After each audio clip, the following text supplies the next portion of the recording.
I got into horror because I've been a huge fan of the Hammer horror since I was a kid. It had been like my dream, and every night they'd show them at midnight on TV and I'd sneak downstairs. And of course my dad made Theatre of Blood, which he only made because he said I loved horror because he used to hate it. It was a Sunday night and I was just finishing Waxwork 2. We just finishing shooting Waxwork 2.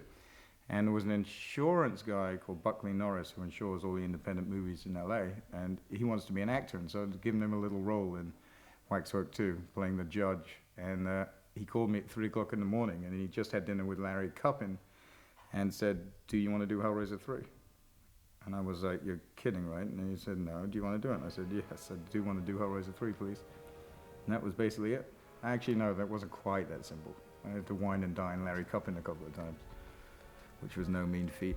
But he came and he saw a rough cut of Waxwork 2, and that was, we kind of sewed it up. You want it? Is it yours? The script I got was just nearly the script we made, but one of the things I did insist, and I'm glad because Pete and I have been writing partners ever since, even though, I mean, he's on his own, but whenever I write a script I try and get him, was that I wanted him there because he knew about the Hellraiser mythology. I didn't know the ins and outs and all the reasoning behind Pinhead and Cenobites and the rules, and we didn't really have Cenobites, we had pseudo-Cenobites that were designed just to help hell on earth and stuff like that, so Pete was very helpful. The casting process was, we did it, on that kind of movie, we didn't have a lot of money. I mean, it was scaled, and it was an amazingly good response because people want to be in they either want to be or they don't want to be in Hellraiser movies. But I want to do this the right way. Tight stories, not tight skirts. We basically auditioned people. Terry Farrell came in and she was great. It's just so neat, isn't it? Then Paula Marshall came in. That's great. And then, of course, there was lots of people, as you hear on the commentary, that were friends of friends, and anybody who would actually arrive who could act in North Point would be grabbed and put into a part.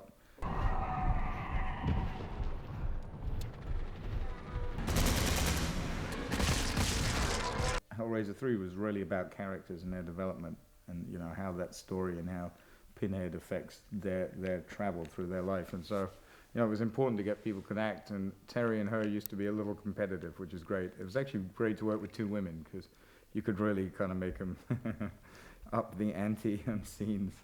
Dead end. Chill. There's a back door, right? 5 seconds, we're browsing.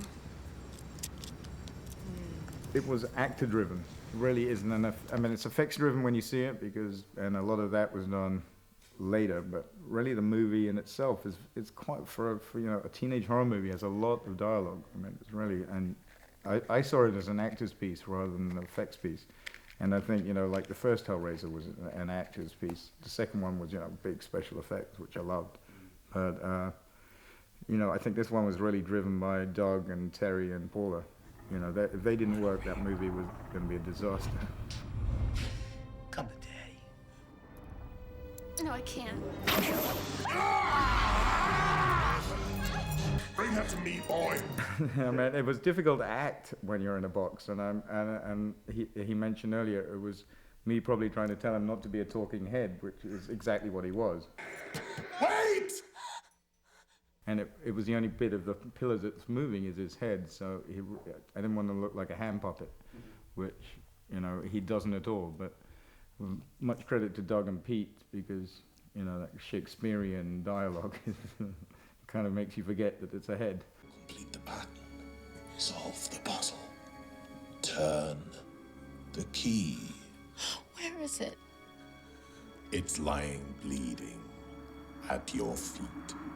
It does affect you mentally. It affects your whole directing, You don't think it will because you're like, oh, it's makeup. But when you've got him sitting there in his butcher's outfit, his dangling knives of blood and his pins, it's very daunting and kind of scary.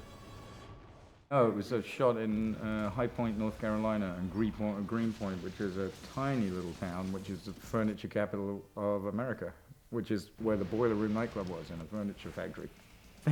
I think Larry Cuppin owned the studios. I'm pretty sure that was the reason. They had built a studio in the back of the hotel.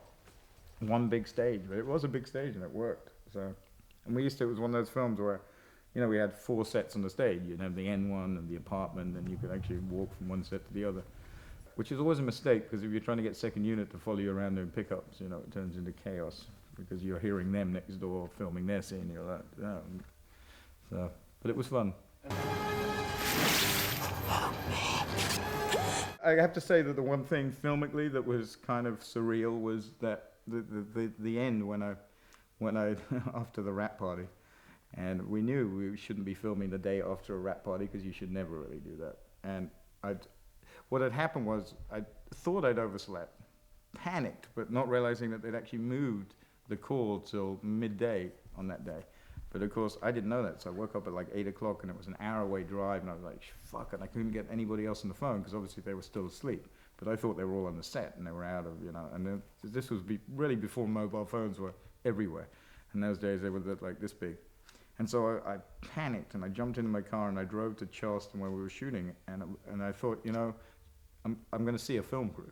There's a lot of trucks. So we'll just drive, it was a Sunday too, and I thought if I can just drive around the streets, I'm eventually going to find the film crew.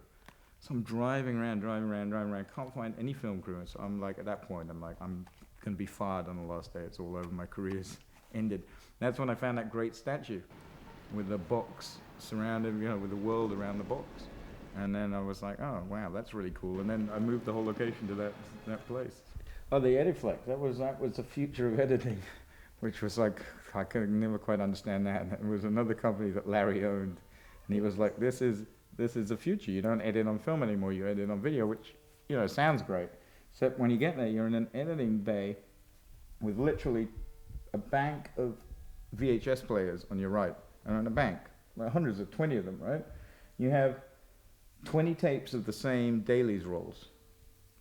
So you have the same scenes, and you're cutting a scene, you know, so you have all the same scene you're cutting that you filmed. And then on a computer, it wasn't really yet a computer, but it kind of was, you chose the cuts, but it would go like this, so you'll be cutting this tape to this tape.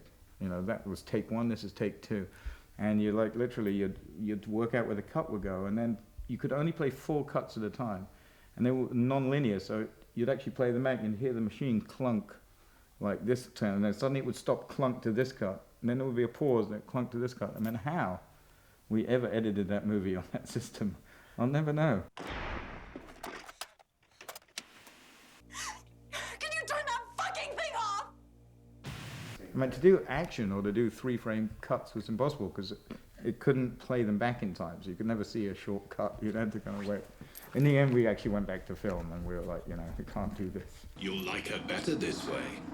Trust me.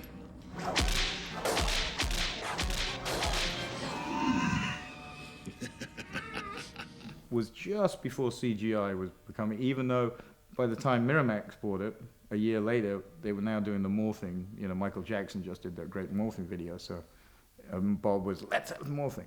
I was like, okay, cool.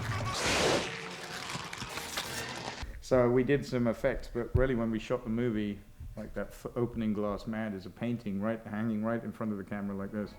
So you have the foreground painting like this. This will be the city, and the rest of my head will be below it. And the church was the same thing. So you set a camera up, and you put a piece of glass about this far away. I mean, there's a focal length for each lens. And then a painter paints it, he looks through the glass at what's real, and then he paints the rest of it to match the light. It has to be done on set. Now they do it afterwards, you know. Lord of the Rings has glass mats everywhere, so they're done in a computer way afterwards. Well, the church is nearly a perfect matte painting. I mean, I can't even see the lines where it's real or not real. We wanted a real church, but of course, whenever they read the script, the vicars used to go, you must be joking.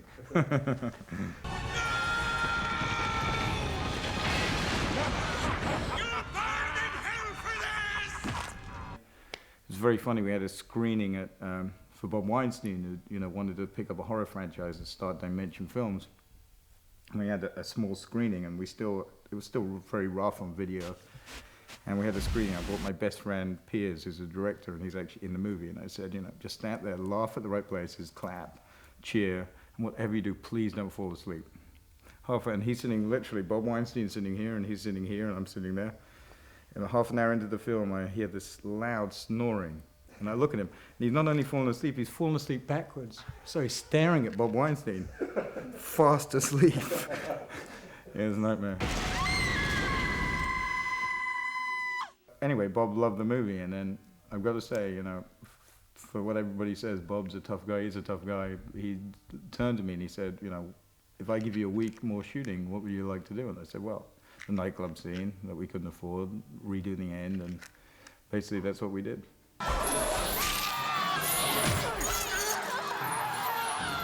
His great word to me was, I need trailer shots. Tony, give me trailer shots. And so I get it. I always use it now when I'm making movies.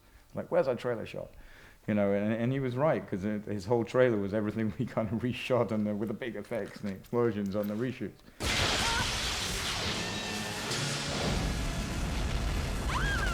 It wasn't difficult to do the third in the series because I loved the first two so much, and I kind of knew it. I did break one cardinal rule in Hellraiser 3. We kind of touched on the God side of it. Thou shalt not bow down before any graven image. You know, the first two really basically Pinhead had said there was no God, and whether I believe there is or isn't, you know, I thought we would bring in the balance of good and evil, which is, you know, part of Elliot's story, that, you know, people are a bit of both. Hell is exactly what is going on, Joey. And we have to stop it. People at first were like, we don't know if this is going to work, but I think in the film it does, because Pinhead was lying. He's a demon anyway, so for the first two he was just lying, basically. Human dreams. Such fertile ground for sowing the seeds of torment. Hellraiser is a bit like Star Wars. It's a three-parter, you know, and that was Hell on Earth was the final part, because it explained Pinhead and it kind of explained where he came from. So that's the reason I wanted to do it. There was no, you know, I didn't really want to invent something new, even though I kind of Americanized it, I think, in the way it was shot. You know, it was a little more commercially shot, but basically, you know, I wanted to conclude one of my favorite horror series. Go to hell.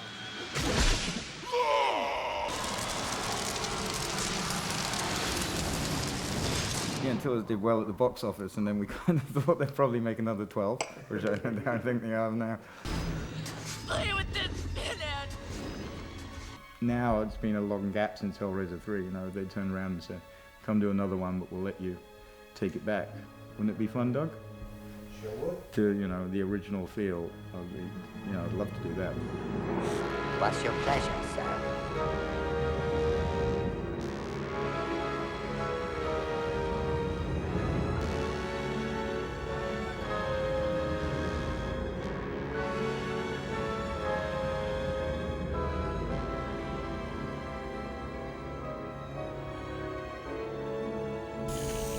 That's a wrap.